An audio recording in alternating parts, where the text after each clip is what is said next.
সরকারি প্রকল্প কেন জনগণের হিতার্থে নাকি ঘুরপথে রাজনৈতিক আনুগত্যের ব্যবস্থা? বসিরহাটের বিজেপি প্রার্থী রেখা পাত্রকে নিয়ে সন্দেশখালীর তৃণমূল বিধায়ক সুকুমার মাহাতোর প্রতিক্রিয়ার পরে এসব প্রশ্নই ক্রমশ জোরালো হয়ে উঠছে। সন্দেশখালীর তৃণমূল বিধায়ক সুকুমার মাহাতো বৃহস্পতিবার দাবি করেন, বসিরহাটের বিজেপি প্রার্থী রাজ্যের তৃণমূল সরকারের সমস্ত প্রকল্পের সুবিধাভোগী। তারপরেও বিরোধিতা করেন। বিরোধীদের ভেবে দেখার জন্য আবেদন জানিয়েছেন। মাননীয় মুখ্যমন্ত্রীর তৈরি করা স্বাস্থ্যসাথী কার্ড রেখাপাত্রের আছে এবং রেখাপাত্র শুধু তাই নয়, লক্ষ্মীর ভাণ্ডার পাই, মমতা ব্যানার্জি আমাদের দিদির সব প্রকল্প রেখাপাত্র পাই।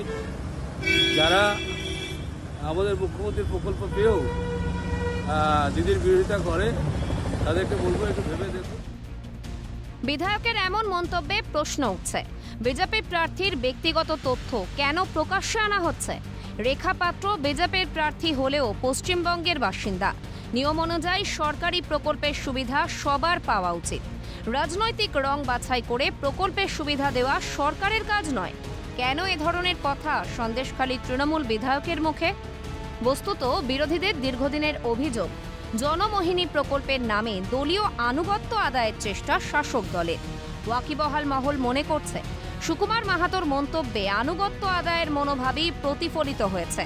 তৃণমূল বিধায়ককে পাল্টা জবাব বসিরহাটের বিজেপি প্রার্থী রেখা পাত্র।